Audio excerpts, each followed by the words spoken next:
On July 30th, 2025, jury selection will begin in Ada County District Court for one of the most closely watched criminal trials in American history. After nearly 3 years of investigation, legal battles, and preparation, the case of Idaho versus Bryan Christopher Kohberger will finally reach the moment that victims' families, the community of Moscow, Idaho, and the nation have been waiting for. But this trial represents more than just the pursuit of justice for 4 murdered college students. It stands as a test of how modern criminal justice handles cases in the digital age, where genetic genealogy meets constitutional law, where social media influences public opinion, and where the most advanced forensic techniques face their ultimate courtroom challenge. Previously on Bryan Kohberger, How We Got Here. The final months of preparation saw both sides refining their strategies for August 2025 trial. Judge Hippler's April rulings shaped the evidence that jurors would hear, while the prosecution finalized their convergence theory and the defense prepared alternate perpetrator arguments. With comprehensive jury questionnaires developed and 3D crime scene models completed, all participants prepared for a trial that would test the boundaries of modern criminal justice. I'm Tony Bruschi, and this is our look back on how we got here in the case against Bryan Kohberger, and this is Episode 10, Setting the Stage for Trial, Current Status, and What Lies Ahead. Today, in our final episode, we examine where the case stands as trial approaches, analyze the strengths and challenges each side faces, and explore what this case means for the future of criminal justice in America. We'll look at the key questions that will determine Bryan Kohberger's fate and consider the lasting impact this case will have on forensic science, constitutional law, and the communities forever changed by one tragic November night. Judge Stephen Hippler will oversee jury selection beginning July 30th, 2025, in what court officials expect to be a 2-week process. The goal is to seat 12 jurors plus 8 alternates from Ada County's population of nearly 500,000 residents. Despite the large jury pool, finding impartial jurors remains challenging given the case's national notoriety. The jury selection process, known as voir dire, will use the extensive questionnaires both sides developed during their final preparations. Potential jurors will be questioned about their knowledge of the case, attitudes toward the death penalty, experiences with mental health issues, and ability to fairly evaluate complex scientific evidence. Death penalty qualification adds another layer of complexity.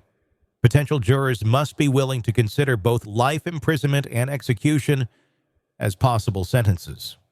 This requirement often excludes individuals who might be most sympathetic to defendants, creating what some legal experts call a prosecution-friendly jury pool.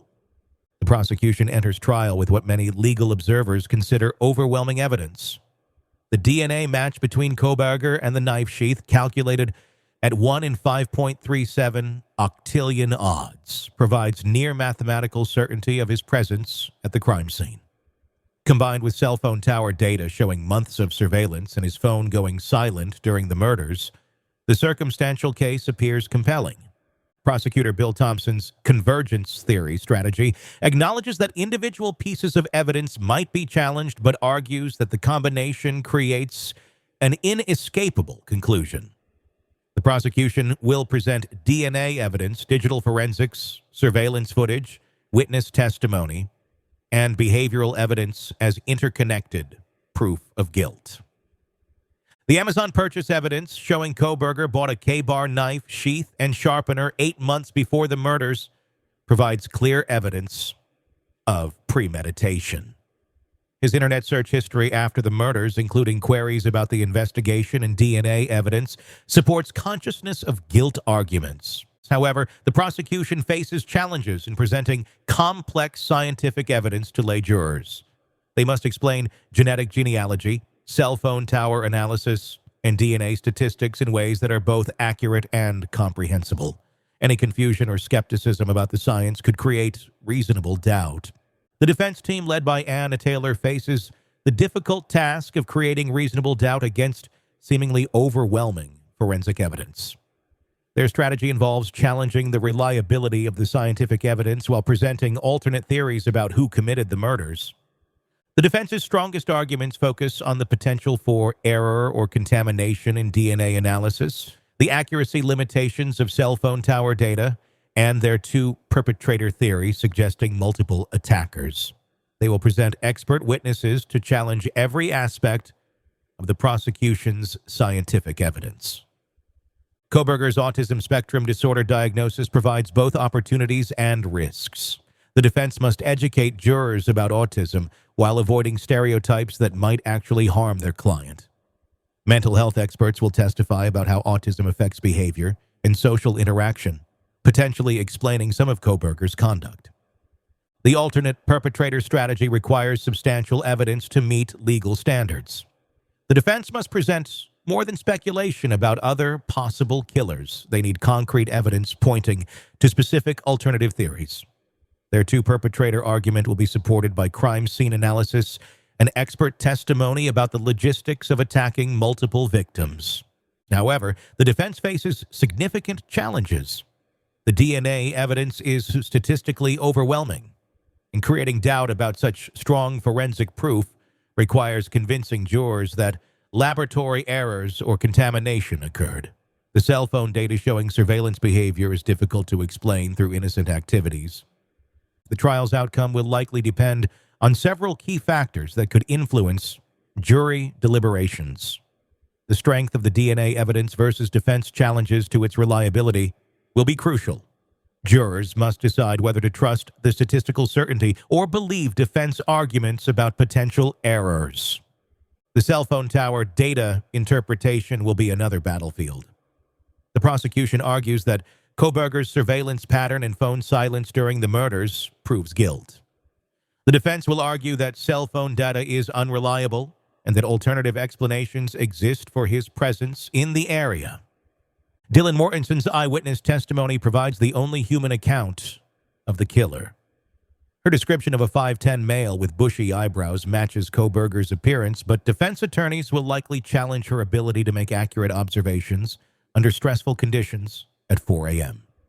The genetic genealogy evidence faces its first major courtroom test. Judge Hippler's ruling allows its presentation, but permits defense challenges to its constitutional and scientific validity.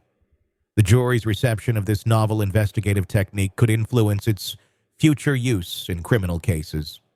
Kohberger's behavior after the murders, including his erratic conduct at Washington State University and internet searches about the case, will be presented as consciousness of guilt. The defense must provide alternative explanations for this behavior that don't suggest criminal knowledge.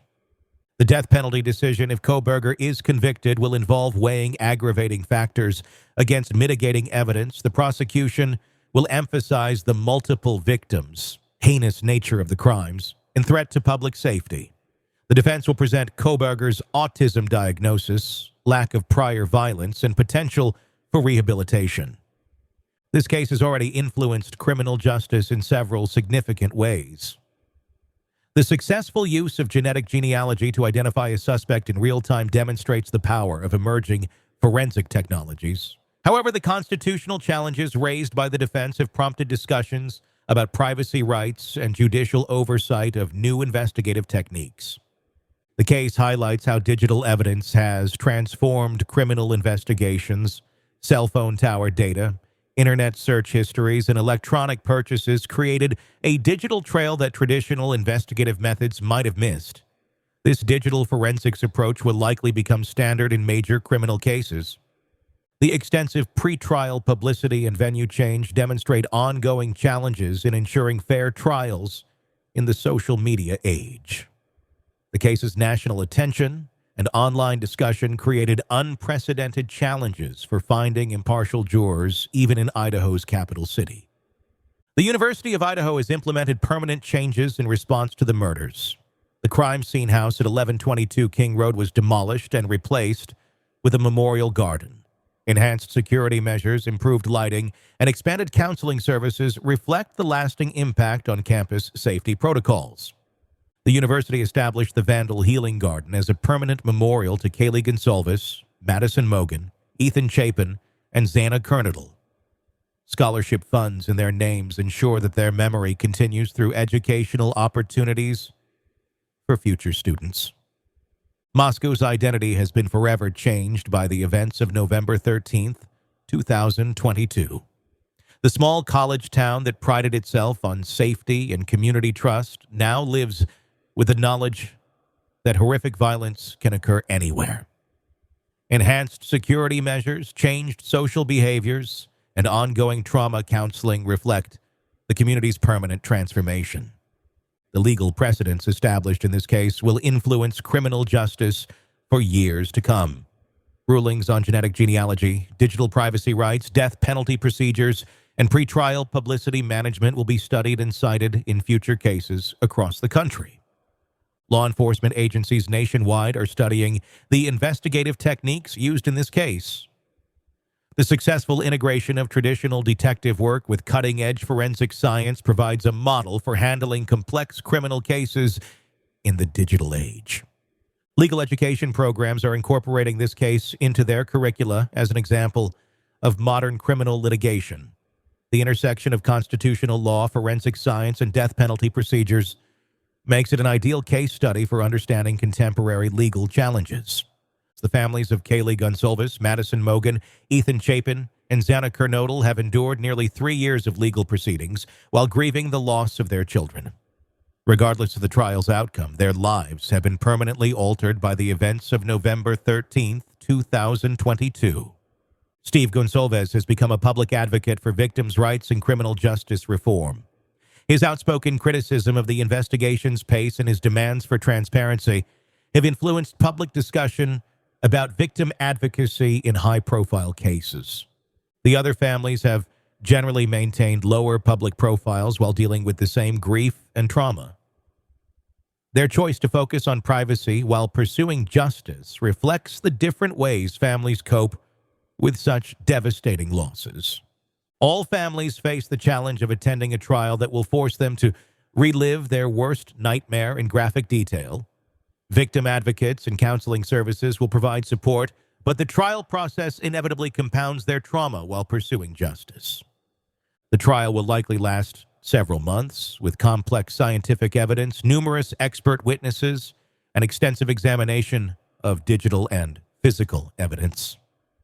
The death penalty phase, if reached, would require additional weeks of testimony about aggravating and mitigating factors. Media coverage will be intense but controlled through Judge Hippler's protocols. The balance between public interest and fair trial requirements will be tested throughout the proceedings. Social media discussion and online speculation will continue despite official restrictions. The verdict, when it comes, will provide resolution for some questions while potentially raising others. A conviction would validate the investigative techniques and forensic evidence, while an acquittal would raise questions about the reliability of genetic genealogy and digital forensics. If convicted, Kohberger would face automatic appeals that could take years or decades to resolve. Death penalty cases typically involve extensive appellate review, meaning final resolution might not come for many years. The case represents a watershed moment in American criminal justice where traditional legal principles meet 21st century technology. The questions it raises about privacy, scientific reliability, and constitutional protections will influence how similar cases are investigated and prosecuted in the future. Bryan Kohberger, who once studied criminal behavior as an academic pursuit, will soon learn whether the system he studied can prove his guilt beyond a reasonable doubt. The irony of a criminology student facing the very investigative techniques he once analyzed adds a disturbing dimension to an already complex case. 4 University of Idaho students lost their lives on November 13th, 2022. Kaylee Gonsalves, Madison Mogen, Ethan Chapin, and Xana Kernodle were pursuing their dreams, building friendships, and creating memories when their futures were violently stolen from them. Their deaths triggered one of the most sophisticated criminal investigations in Idaho history, employing forensic techniques that pushed the boundaries of criminal science. Advanced DNA analysis, genetic genealogy, digital forensics, and traditional detective work converged to identify a suspect and build a case. The investigation revealed how much digital evidence we create in our daily lives and how that evidence can be used to solve crimes. Every cell phone connection, internet search, and electronic purchase creates a record that can potentially be used in criminal investigations. The case also demonstrated the power and potential problems of genetic genealogy in criminal investigations. While this technique helped identify a suspect when traditional methods failed, it also raised constitutional questions about privacy rights and the use of family DNA in criminal cases. Moscow, Idaho will never be the same. A community that once felt safe and secure now lives with the knowledge that violence can occur anywhere, to anyone. The trust and innocence that characterized this college town were shattered on November 13th, 2022. But Moscow has also shown resilience and strength in the face of tragedy. The community support for victims' families, the university's response to enhance safety and counseling services, and the determination to seek justice demonstrate human capacity to find hope amid darkness. The trial of Bryan Kohberger will determine whether the person responsible for these deaths will be held accountable. It will test whether the most advanced forensic techniques can deliver justice for 4 young lives lost too soon. Whatever the outcome, this case has already changed criminal justice in America. The techniques used to solve it will influence future investigations, the legal battles will affect constitutional law, and the community's response will inform how we deal with mass tragedy. The University of Idaho students, faculty, and community members who lived through this tragedy have shown that healing is possible even after the most devastating events. Their determination to honor the victim's memory while moving forward provides hope for communities facing similar challenges. This case will be remembered not just for its legal significance or forensic innovations, but for the 4 young people whose lives were cut short. Kaylee, Madison, Ethan, and Zana were more than victims. They were individuals with dreams, relationships, and futures that were stolen from them and their families. Their memory deserves justice, their families deserve answers, and their community deserves peace. The trial that begins July 30th, 2025, will determine whether those goals can be achieved through the American criminal justice system. The Idaho murders case represents a test of our legal system's ability to deliver justice in the digital age, while protecting constitutional rights and maintaining public confidence. The verdict will provide resolution for some questions while potentially raising others about the future of criminal justice in America.